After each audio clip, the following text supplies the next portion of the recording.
Vous le savez, la présidentielle en RDC, c'est dans un peu moins de 2 semaines. Focus ce soir sur le programme des candidats dans l'écho du mardi. Bonsoir Vicky Bogart. Bonsoir Anne Fontaine. Alors on va décortiquer ensemble leurs multiples promesses, des promesses toutes plus coûteuses les unes que les autres. Oui, et l'objectif évidemment est de séduire les 40 millions d'électeurs inscrits.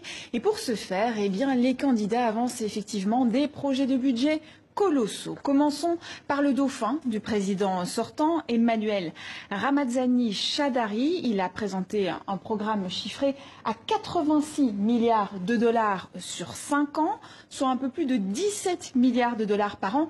Pour vous donner une idée, c'est 3 fois plus que le budget de l'État congolais voté pour l'année 2019. Au niveau économique, le candidat promet notamment de diversifier l'économie, qui est trop dépendante des minerais et du secteur pétrolier, de créer 100 000 emplois en 2020, d'augmenter les salaires pour les enseignants et les forces de sécurité et de mieux redistribuer les ressources du pays en luttant notamment contre le pillage et contre la corruption. Et pour les candidats de l'opposition?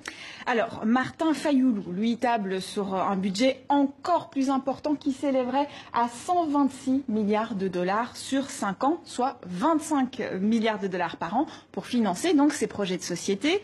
Une somme qui proviendrait notamment des taxes, des impôts, mais aussi d'emprunts. La République démocratique du Congo doit, selon lui, cesser d'être la risée du monde. Et lui aussi promet de livrer une guerre sans merci à la corruption.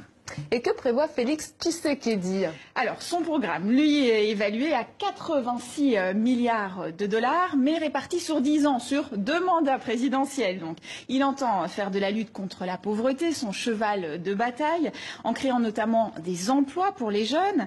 Mais comme les autres, eh bien, il lance des messages assez vagues, parfois, ou voire génériques, comme vaincre la pauvreté ou encore promouvoir le leadership, sans pour autant expliquer comment.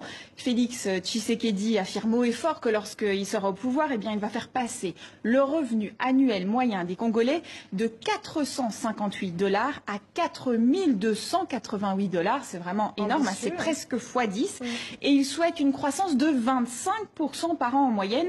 Et là aussi, c'est du jamais vu. À titre de comparaison, la croissance estimée en 2019 pour la RDC, eh bien, elle est d'un peu plus de 5%. Et le pays à plus forte croissance en Afrique cette année, eh bien, c'est le Ghana, avec 8,3%. On est donc très loin des 25%. Et des programmes pas très réalistes, donc. C'est effectivement un peu de la surenchère. Le président de la Commission économique et financière du Sénat congolais qualifie d'ailleurs certains programmes de fantaisistes.